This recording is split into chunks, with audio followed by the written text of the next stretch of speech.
Assalamualaikum warahmatullahi wabarakatuh. Anak-anak, gimana kabarnya? Sehat nggih? Kita hari ini akan belajar materi tentang IPA dan IPS. Anak-anak bisa membuka halaman 68. Kita bahas untuk materi IPA dulu. Di sini kita akan belajar bersama-sama mengenai pelestarian hewan dan tumbuhan. Ya, Ustazah, hewan dan tumbuhan kan termasuk sumber daya alam yang bisa diperbarui atau jumlahnya banyak. Tapi kok bisa langka? Nah, memang hewan dan tumbuhan itu adalah salah satu sumber daya alam yang dapat diperbarui atau jumlahnya itu banyak. Namun, hewan dan tumbuhan bisa mengalami kelangkaan atau bisa punah karena ada sebab-sebab sebagai berikut. Nomor 1, adanya perburuan liar, di mana perburuan liar ini dilakukan oleh manusia. Nah, perburuan hewan ataupun tumbuhan yang secara liar itu dilakukan secara ilegal atau tidak berizin, ya Nak ya. Nah, contohnya adalah misalnya menangkap ikan dengan pukat harimau. Pukat harimau itu adalah bentuk jaring raksasa di mana biasanya dasarnya ini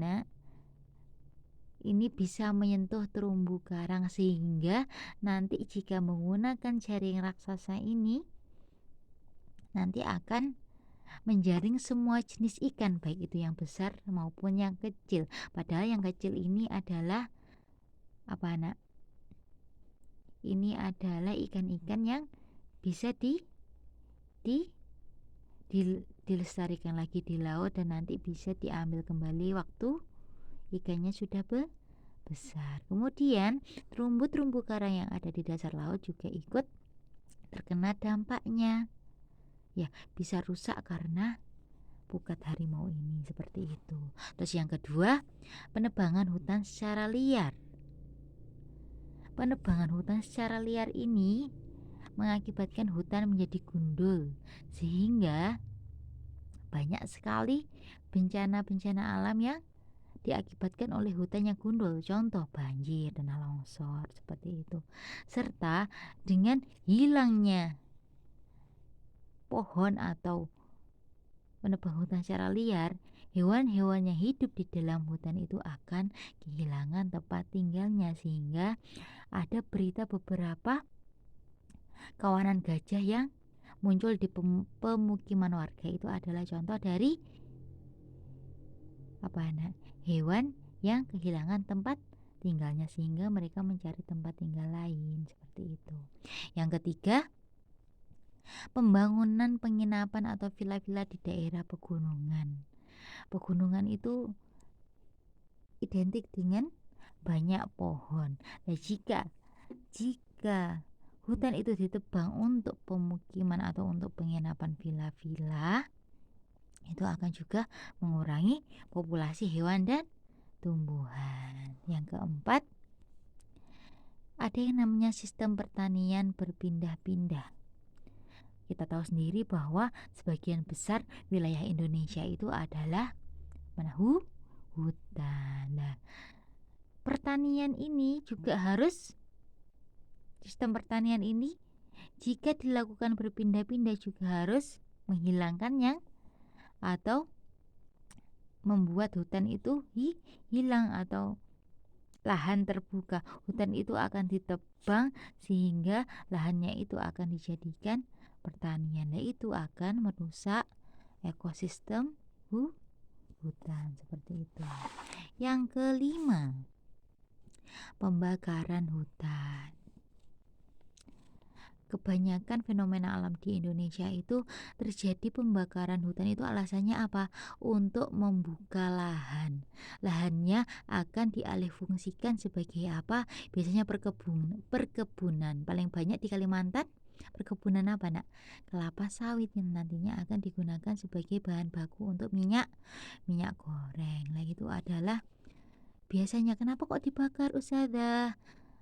pihak-pihak atau manusia yang tidak bertanggung jawab ini ingin membuka lahan itu secara instan, Nak, atau secara cepat, yaitu dengan dibakar. Padahal itu adalah hal yang ilegal atau tidak diperbolehkan oleh pemerintah. Ya, Nak ya.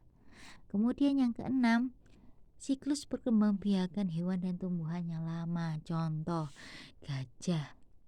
Gajah ini membutuhkan waktu lebih dari 7 tahun untuk bisa beranak atau melahirkan keturunannya. Jadi, jika hewan-hewan tersebut tidak dilestarikan atau dikembangbiakan dengan baik, bisa mengalami kepunahan. Ini ya. Nah, terus apa yang harus kita lakukan Ustazah untuk melestarikan hewan dan tumbuhan? Yang pertama, kita tidak boleh menebang pohon sembarangan. Yang kedua, kalau di lingkungan kita sudah terbatas banyak pohonnya, kita bisa melakukan reboisasi atau penanaman kembali hutan. Yang ketiga, kita tidak boleh melakukan perburuan hewan secara liar.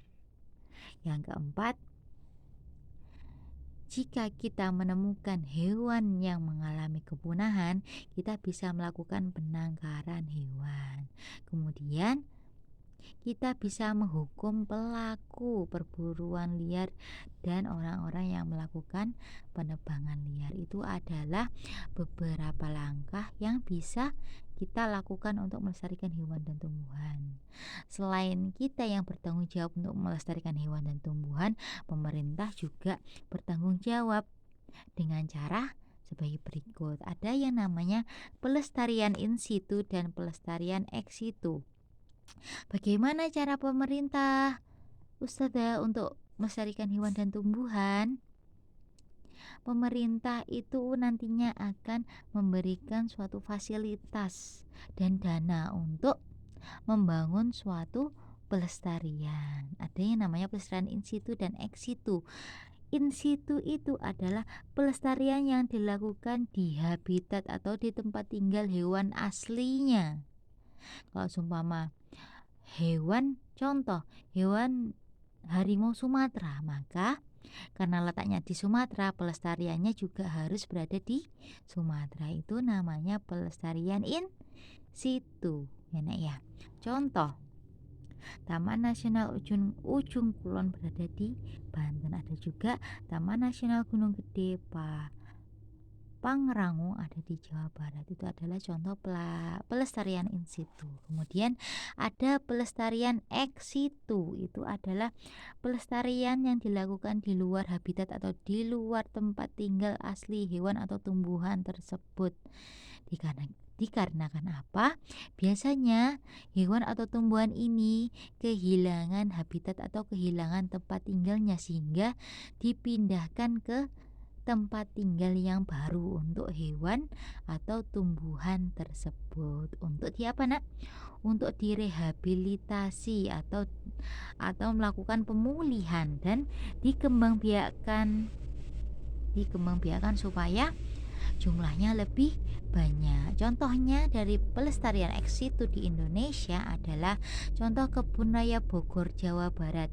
Kebun Raya Bogor ini adalah berisi tumbuhan langka yang dikembangbiakan di Kebun Raya Bogor.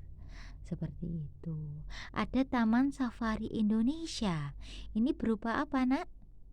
Berupa hewan-hewan langka yang dipelihara dan dikembangbiakan di Jawa Barat, seperti itu. Sekian materi pelestarian hewan dan tumbuhan.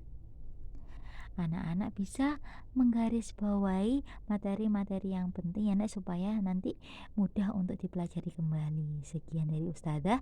Terima kasih. Wassalamualaikum warahmatullahi wabarakatuh.